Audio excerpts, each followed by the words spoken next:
The eagle-eyed among you will notice that the backdrop is different. I'm on my drive, as I am sometimes when I have to dash home from the cinema, but I am facing the other way because I reversed my car onto the drive to put stuff in it for work. That's fascinating, isn't it? That's 20 minutes, not 20 minutes, 20 seconds of your life you're never getting back, and I haven't even mentioned the film I want to see yet. It's after 11 o'clock at night, and I actually came out of the cinema about an hour ago, but circumstances and parenting responsibilities meant I had to absolutely leg it the second the credits started to get home. So this is the first chance I've had, and actually wish I could have spoken about the film immediately after coming out, rather than waiting a whole hour, but I'm still definitely feeling all of my feelings from watching it. Tonight's film was The Holdovers, and I didn't think I was going to get a chance to see this because initially my local cinema didn't have it scheduled to play. It should have been out a couple of weeks ago, but they got it late, so I'm really, really glad that they did and that I got to see it. I think in the US it must have been out pre-Christmas. It is set at Christmas, and it would have been nice to be watching it at the appropriate time of year, but I will definitely be watching it again this coming December. Not that I want to be thinking about Christmas in February, but I just technically watched a Christmas film, I suppose. So, yeah. What an incredible film. What a wonderful, well-made, beautifully put together, classy, stylish little film. I'm actually getting emotional thinking about it. And when my daughter saw me, because I was all panda-eyed, I still think I still am a bit, she was like, did your film make you sad? And I said, my film made me cry. It's not the same thing. And then I thought, actually no, it did make me sad, and it made me laugh a lot, and it made me cry, and it will stay with me for a long time. At this time of year you always get a lot of interest in films, a lot of films that are nominated for awards and things like that. And yes, obviously you do get big tentpole summer blockbusters nominated for films. The likes of Barbie and Oppenheimer are quite heavily nominated, although not in all the right places, in the case of Barbie and the Oscars. But you always get a smattering of quite interesting, quirky, unusual films at this time of year.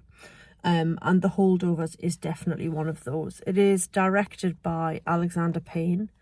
The film of his that I am most familiar with and that I remember seeing is Sideways, the film with Paul Giamatti and Thomas Hayden Church from many, many moons ago now, about the two men on the sort of wine trip. This time he has got Paul Giamatti back to play the character of Paul Hunnam, who is a professor of an ancient civilization professor or history teacher at a private boys prep school. So as I understand it, because it's not a world I'm familiar with, I think this is sort of a boarding version of high school where boys are sent to board and do their high school years. So he has been teaching there for many, many years. He was also a pupil there back in the day.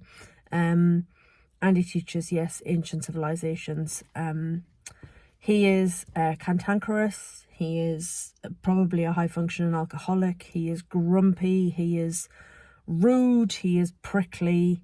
And he is not particularly well liked by faculty or by his students. And as the film begins, it is coming to the end of term, and the boys, because it is a boys' school, Barton, it's called Barton Academy, they're all getting ready to go off home to their families for Christmas. Or because this is a private school, a lot of them are getting ready to go and spend Christmas in exotic places with their families, whether that's skiing or somewhere warm. But for the boys who can't go home for whatever reason, a teacher has to stay behind on campus to look after them. And due to another teacher lying about his mother's health, Paul, Mr. Hunnam, gets the job of staying behind with the children who are known as the Holdovers. They are holding over the Christmas holidays. And it is a small ragtag bunch of boys he is left with, 2 sort of quite young ones, and then 3 older boys. And the film is about the time spent over the Christmas holidays with this old grumpy man and these students.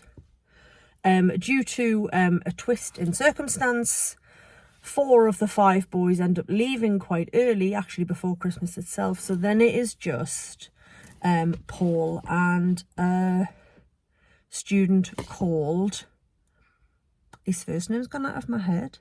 His surname's Tully. Literally just watched this film an hour ago. This is why I should do my review as soon as I come out. Yep, no, totally gone. And the actor's name. That's really going to bug me. Dominic Sessa is the actor. Pulled that out of somewhere.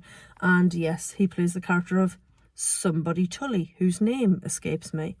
He is clearly a very bright kid. But he's also got quite a lot of emotional baggage. He's got quite a lot going on. He's been thrown out of a lot of schools. And he is an excellent sparring partner for the grumpy Paul. The third piece of their funny little family setup for the Christmas holidays is a character called Mary, who works in the kitchens. In fact, she's the kitchen manager of the school, and her own son Curtis was a pupil at the school, but when he couldn't afford to go to college, he went off into the military, and as the film starts, Curtis has been killed in action. So for the course of the film, she is mourning this boy of hers and all the potential that is lost. She does not suffer fools gladly. And between the 3 of them, you have this wonderfully bizarre family unit. She's played by Divine Joy Randolph, and she has been nominated for quite a lot of awards for this film, and I can see why her performance is nuanced and beautiful and absolutely gut-wrenching. I just have to think about her. Oh, God. And it just got me right here. But there's also this really wonderful, bizarre, not friendship, but this like mutual respect that springs up between Tully and Hunnam, even though they start out the film quite at odds. They've all got their own backstory, they've all got their own tragedy, their own trauma, but there is so much humour in this film, and a lot of it comes from Hunnam being very intelligent and quick-witted, and just having no time for anybody's nonsense. He's also absolutely terrible in social situations. He can't like read the room. At one point they're in a bowling alley and he just starts telling the bartender and a drunk dressed as Santa Claus about the ancient origins of the myth of Father Christmas, and includes like quoting some Latin at them while he's smoking his pipe, and they're just staring at him like he's an actual alien creature. I don't think I've mentioned it's a period film. It's Christmas 1970 into 1971 that the film is set, so you know it's wonderfully 70s. The music's great, the performances are outstanding. It's got quite a small cast really, but oh my god, it's such a special film. Oh, I could get quite emotional again, but it was just a joy. Bittersweet and beautiful and heartrending and so funny and just outstanding performances. As I understand it from looking at IMDb, it is Dominic Sessa's first film, which is ridiculous because he's superb. As soon as I finish this video, I'm going to look up his character's name and then I'm going to kick myself for not being able to remember it. But I think for the majority of the film, Hunnam calls him Mr. Tully, so that's what stuck in my head. It's gorgeous. It's wonderful, and I will watch this at Christmas. I may watch it every Christmas until the end of time because it's just perfect. It's an absolutely perfect film. What a strong start to 2024 on the old films and on the cinema visits. It's the first one of February, and here's to many more. I need to get a grip though.